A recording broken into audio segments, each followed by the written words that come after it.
সত্যি এই ডিমের পপ যে খাবে সেই কিন্তু প্রেমে পড়ে যাবে। এত দারুণ টেস্টি হয় আর বানানো একদমই জলের মতো সহজ। তো হ্যালো এভরিওয়ান, সবাই কেমন আছো? আমি টুম্পা। আজকে তোমাদেরকে ঘরে গ্যাসের চুলায় খুবই সুন্দর ডিমের পপ তৈরি করে দেখাবো। যেমন টেস্টি তেমনই কিন্তু মুচমুচে খাস্তা হবে। একদমই কম সময়ের মধ্যে সহজভাবে কিন্তু তোমরা এই ডিমের পপগুলি ঘরে তৈরি করে পরিবেশন করতে পারো। যে খাবে সেই কিন্তু এই রেসিপির প্রেমে পড়ে যাবে।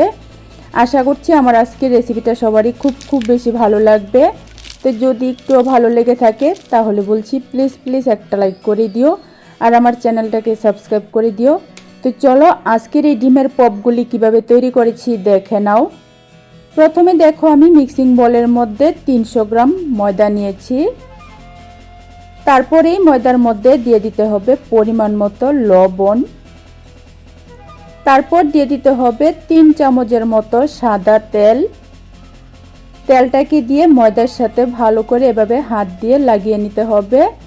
এখানে কিন্তু তেলটাকে অবশ্যই একটু ভালো করে লাগিয়ে ময়ানটা একটু ভালো করে দিতে হবে, তাহলেই কিন্তু পপগুলি খাস্তা মুচমুচে হবে।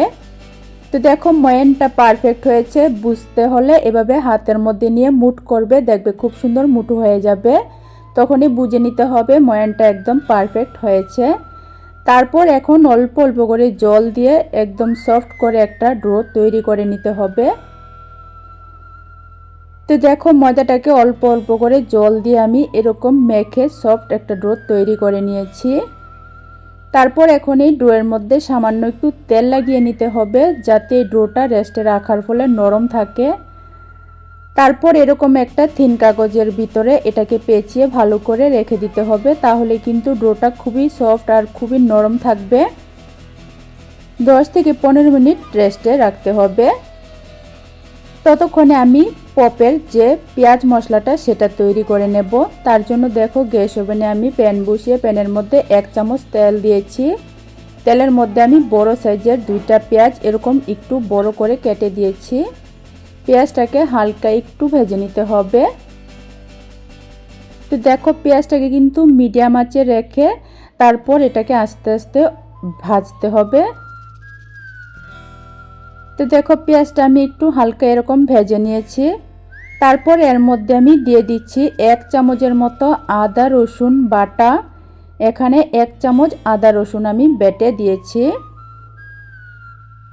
এই আদা রসুনটাকে একটু সময় ভেজে নিতে হবে, যাতে এর কাঁচা গন্ধটা চলে যায়। আদা রসুনটা ভাজা হয়ে গেলে এখন এর মধ্যে কিছু গুঁড়া মশলা দিতে হবে। তার মধ্যে প্রথমে দিয়েছি আমি জিরার গুঁড়া, তারপর দিয়েছি ধনিয়ার গুঁড়া, এখন দিয়ে দিচ্ছি আমি লঙ্কার গুঁড়া, তারপর 1 চিমটি পরিমাণ দিয়েছি আমি হলুদ, অল্প করে দিয়েছি আমি গরম মশলার গুঁড়া, পরিমাণ মতো অল্প করে দিয়েছি আমি লবণ। তারপর 2টা কাঁচা লঙ্কা আমি এরকম কুচি করে কেটে দিয়েছি। ঝালটা কিন্তু অবশ্যই তোমরা যতটুকু খেতে পারো ততটুকুই দেবে। এখনই মশলাটাকেও কিন্তু পেঁয়াজের সাথে একটু সময় ভেজে নিতে হবে। গ্যাসের আঁচটা কিন্তু মিডিয়াম থেকে একটু কমিয়ে তারপর ভাজতে হবে, তা না হলে কিন্তু পুড়া লেগে যেতে পারে। একটু সময় ভেজে নেওয়ার পর আমি অল্প করে একটু জল দিয়েছি, যাতে পেঁয়াজটা নরম হয়ে যায় আর মশলাটাও যাতে সিদ্ধ হয়ে ভালো করে কষানো হয়ে যায়। জলটা দিয়ে আমি 2 মিনিটের মতো ভালো করে ভেজে মশলাটাকেও ভালো করে কষিয়ে নিয়েছি। সবশেষে এর মধ্যে আমি অল্প করে একটু দিয়েছি ধনেপাতা কুচি করে কেটে দিয়ে এখন ভালো করে মিশিয়ে তারপর কিন্তু নামিয়ে নিতে হবে। পেঁয়াজ মশলাটা কিন্তু রেডি। অন্যদিকে যে ময়দাটা আমি মেখে থিন কাগজের ভিতরে রেখেছিলাম, দেখো আমি 15 মিনিটের মতো রেস্টে রেখেছি। ডোটা কিন্তু আগের তুলনায় অনেকটাই সফট হয়ে গেছে।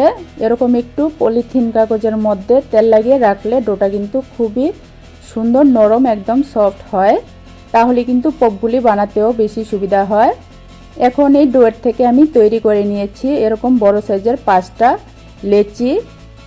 তারপর আমি একটা বাটির মধ্যে 3 চামচ ঘি এরকম একটু গলিয়ে নিয়েছি।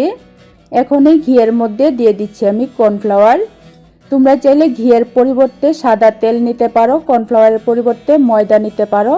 তবে ঘি আর কর্নফ্লাওয়ার দিয়ে করলে কিন্তু পপগুলির লেয়ার খুব সুন্দর হয় আর মুচমুচে খাস্তা হয়। তো কর্নফ্লাওয়ার আর ঘিয়ের মিশ্রণটা আমি তৈরি করে নেওয়ার পর এখন আমি লেচিগুলির থেকে রুটি তৈরি করে নেব।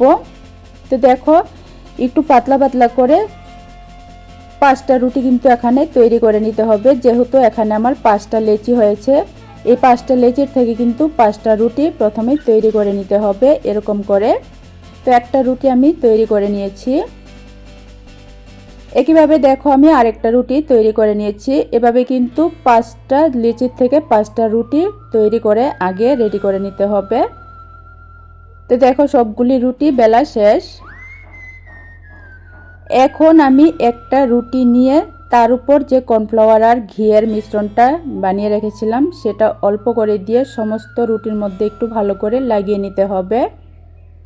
একটু মনোযোগ দিয়ে দেখলে কিন্তু যে কেউ খুব কম সময়ের মধ্যে সহজভাবে এই পপগুলি তৈরি করতে পারো। খুবই মুচমুচে হয়, খুবই টেস্টি আর খুবই মজার হয়। তো দেখো রুটির মধ্যে কর্নফ্লাওয়ার আর ঘিয়ের মিশ্রণটা লাগিয়ে নেওয়ার পর উপর দিয়ে আমি একটু ময়দা দিয়ে তারপর আরেকটা রুটি এর উপর আমি দিয়েছি।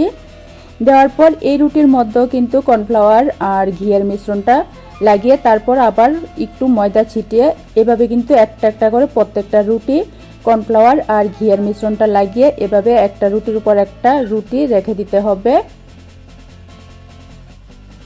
এভাবে দেখো প্রত্যেকটা রুটির মধ্যে কর্নফ্লাওয়ার আর ঘিয়ের মিশ্রণটা ভালো করে লাগিয়ে উপর দিয়ে একটু ময়দা ছিটিয়ে সবগুলি রুটি কিন্তু একটার উপর একটা এভাবে সাজিয়ে নিয়েছি। কর্নফ্লাওয়ার আর ঘিয়ের মিশ্রণটা কিন্তু একটু ভালো করে লাগিয়ে নিতে হবে, তাহলে কিন্তু লেয়ারগুলি খুবই সুন্দর আর মুচমুচে খাস্তা হবে। এখন এই রুটিটাকে যতটুকু সম্ভব বড় করে বেলে নিতে হবে। দেখো 5টা রুটি এভাবে একসাথে করে তারপর এটাকে বেলে নিতে হবে যতটুকু সম্ভব বড় করে। তো দেখো অনেকটাই বড় করে আমি এরকম রুটিটা বেলে নিয়েছি। এখন এই রুটির উপরও দিয়ে দিতে হবে কর্নফ্লাওয়ার আর ঘিয়ের মিশ্রণটা। এই ব্যাটারটাকে একটু ভালো করে লাগিয়ে নিতে হবে। ভালো করে লাগিয়ে নিলে কিন্তু লেয়ারগুলি খুব সুন্দর হবে আর পপগুলি কিন্তু খুবই মুচমুচে খাস্তা হবে। এভাবে কর্নফ্লাওয়ার আর ঘিয়ের মিশ্রণটা ভালো করে রুটির মধ্যে লাগিয়ে নেওয়ার পর উপর দিয়ে আমি একটু ময়দা ছিটিয়ে দিয়েছি। দেওয়ার পর এখন দেখো রুটিটা আমি ভাজ করে নিচ্ছি। একটু মনোযোগ দিয়ে দেখো, দেখলে কিন্তু যে কেউ সহজভাবে কিন্তু এই পপগুলি ঘরেই তৈরি করে নিতে পারবে। আর একদিন বানিয়ে কিন্তু এক সপ্তাহ রেখে খাওয়া যায়, খুবই মুচমুচে থাকে। তো দেখো এভাবে একটু ভাজ করে নেওয়ার পর আবারও এই ভাজের উপর একটু কর্নফ্লাওয়ার আর ঘিয়ের মিশ্রণ দিয়েছি। দিয়ে ভালো করে লাগিয়ে নেওয়ার পর আবারও আমি এভাবে ভাজ করে নিচ্ছি। তো দেখো এভাবে 4 ভাজ করে আমি ঠিক পকেটের মতো একটা তৈরি করে নিয়েছি। এখন এটাকে কিন্তু আবারও বেলে নিতে হবে, যতটুকু সম্ভব বড় করে কিন্তু বেলে নিতে হবে। তবে খেয়াল রাখবে বেশি পাতলা করা যাবে না, বেশি পাতলা করলে কিন্তু পপগুলি ভালো হবে না। এভাবে এই রুটিটাকে কিন্তু যতটুকু সম্ভব বড় করে বেলে নিতে হবে। তো দেখো অনেকটাই বড় করে আমি রুটিটা বেলে নিয়েছি। দেখো অনেক বড় কিন্তু হয়েছে। এই একটা বড় রুটি থেকে কিন্তু এখানে 6টা পপ তৈরি হয়ে যাবে। এখন আমি ছুরির সাহায্যে কিনারগুলি একটু কেটে নিচ্ছি যাতে দেখতে সুন্দর হয়, তার জন্য। যেহেতু কিনারগুলি তেরা বেঁকা তার জন্য কিন্তু কেটে একটু সমান আর সুন্দর করে নিচ্ছি। এভাবে একটু কিনারগুলি কেটে নিলে দেখতে সুন্দর হবে। কেটে নেওয়ার পর এখন দেখো আমি পপের সিটগুলি কিভাবে তৈরি করছি। পপের সিটগুলি একটু মনোযোগ দিয়ে দেখো, প্রথমে আমি লম্বা করে এরকম কেটেছি, তারপর এখন 2বার এভাবে কাটবো, তাহলে কিন্তু এখানে একসাথে 6টা পপের সিট তৈরি হয়ে যাবে। এভাবে কিন্তু 5টা রুটি দিয়ে বড় করে এরকম বেলে 5টা রুটি থেকে কিন্তু 6টা পপ তৈরি হয়ে যায়। তো দেখো এভাবে কেটে নেওয়ার পর এখন যে পেঁয়াজ মশলাটা বানিয়ে রেখেছিলাম সেটা দেখো আমি পপের শিটগুলির উপর এভাবে অল্প অল্প করে দিয়ে দিচ্ছি। এখানে অল্প করেই দিতে হবে যেহেতু এগুলিকে তেলের মধ্যে ভাজবো। যদি তোমরা মাইক্রো ওভেনে করো তাহলে কিন্তু মশলাটা একটু বেশি করে দিতে পারো। যেহেতু আমি তেলের মধ্যে ভাজবো গ্যাসের চুলায়, এগুলি যাতে বেরিয়ে না যায় তার জন্য কিন্তু বেশি পরিমাণ দেওয়া যাবে না, অল্প অল্প করে পেঁয়াজ মশলাটা দেওয়ার পর এখন দেখো আমি উপরে সিদ্ধ ডিম দিয়েছি। দেখো এখানে আমি সিদ্ধ ডিম দিয়েছি সবগুলি সিটের উপর। মশলাটা পেঁয়াজ মশলাটা প্রথমে দেওয়ার পর তারপর সিদ্ধ ডিমটা দিয়েছি। দেওয়ার পর এখন দেখো আমি একটু জল লাগিয়ে নিচ্ছি। এভাবে অবশ্যই কিন্তু একটু জল লাগিয়ে নিতে হবে, যাতে এটা ভাজ করার পর একদম আঠার মতো যাতে লেগে যায়, তাহলে কিন্তু ভাজার সময় আর খুলে যাবে না, পুরটাও বেরিয়ে যাবে না। এখন দেখো আমি যে পরিমাণ পুর দিয়েছি সে পুরের সাইডটার মধ্যেই কিন্তু আমি একটু এভাবে চেপে চেপে লাগিয়ে নিচ্ছি। কিনারটা কিন্তু দেখো এই কিনারগুলি কিন্তু চাপ দিয়ে লাগানো যাবে না, তাহলে কিন্তু লেয়ারগুলি ছেড়ে আসবে না, লেয়ারগুলি কিন্তু একদমই বোঝা যাবে না। তার জন্য একটু ভিতরের দিকে কিন্তু এভাবে চাপ দিয়ে লাগিয়ে নিতে হবে। তো একটা তৈরি করে নিয়েছি, এখন আরেকটা আমি তোমাদেরকে তৈরি করে দেখিয়ে দিচ্ছি। তো এ পর্যায়ে তোমাদের কাছে রিকোয়েস্ট রইল, আমার আজকের এই দারুণ রেসিপিটা তোমাদের যদি একটুও ভালো লেগে থাকে তাহলে প্লিজ একটা লাইক করে দিও আর আমার চ্যানেলটাকে সাবস্ক্রাইব করে দিও। আর তোমরা কে কোথায় থেকে রেসিপিটা দেখছো অবশ্যই কমেন্ট করে জানিও, যাতে আমি মন থেকে তোমাদেরকে ধন্যবাদ আর ভালোবাসা জানাতে পারি। তো দেখো সবগুলি পপ রেডি করে নিয়েছি। খেয়াল রাখবে এই কিনারগুলি কিন্তু মুখটা ভালো করে বন্ধ করবে না, তাহলে কিন্তু পপের লেয়ারগুলি ছাড়বে না। তারপর দেখো গ্যাস ওভেনে আমি তেল গরম হতে বসিয়েছিলাম। তেলটা যখন হাত দিয়ে ধরা যায় সেরকম হালকা গরম হবে, তখনই কিন্তু এই তেলের মধ্যে পপগুলি দিয়ে দিতে হবে। এখানে খেয়াল রাখবে কিন্তু তেলটা যাতে একদমই বেশি গরম না হয়। দেখে নিশ্চয়ই বুঝতে পারছো, একদমই হালকা গরম অবস্থাতে আমি দুইটা পপ একসাথে দিয়েছি।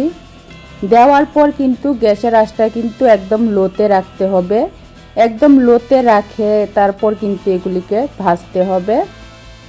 এখানে কিন্তু খেয়াল রাখবে তেলটা যাতে একদম গরম না হয় বেশি, আর গ্যাসের আঁচটা কিন্তু বাড়ানো যাবে না, একদম লোতে রেখে কিন্তু এই পপগুলি ভাজতে হবে।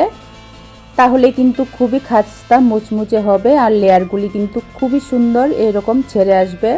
তো দেখে নিশ্চয়ই বুঝতে পারছো লেয়ারগুলি কত সুন্দর ছেড়ে আসছে, দেখতে কত সুন্দর হয়েছে। এভাবে উল্টে পাল্টে এরকম একটু লাল করে ভেজে নিলেই কিন্তু দুর্দান্ত টেস্টি মজার মুচমুচে খাস্তা এই ডিমের পপগুলি তৈরি হয়ে যাবে। এগুলি কিন্তু একটা এয়ারটাইট যে কোনো বক্সে রেখে তোমরা 1 সপ্তাহের মতো রেখে খেতে পারো, ভীষণ ভালো লাগে খেতে। একইভাবে দেখো আমি আরও দুইটা দিয়ে দিচ্ছি, তবে পরের ব্যাচটা ভাজার সময় কিন্তু অবশ্যই গ্যাসটা বন্ধ করে তেলটাকে ঠান্ডা করে নিতে হবে। যেহেতু প্রথমে দুইটা ভেজে নিয়েছি, তেলটা কিন্তু অতিরিক্ত গরম থাকে, গরম তেলে কিন্তু দেওয়া যাবে না। তেলটাকে গ্যাসটা বন্ধ করে ঠান্ডা করে তারপর কিন্তু পরের পপগুলি দিয়ে ভেজে নিতে হবে, একদম লো আঁচে উলট পালট করে এরকম কালার করে। এভাবে দেখো এখানে আমি সবগুলি পপ কিন্তু ভেজে নিয়েছি। কত সুন্দর হয়েছে দেখে নিশ্চয়ই বুঝতে পারছো, যেমন সুন্দর হয়েছে তেমনই কিন্তু খাস্তা মুচমুচে হয়েছে।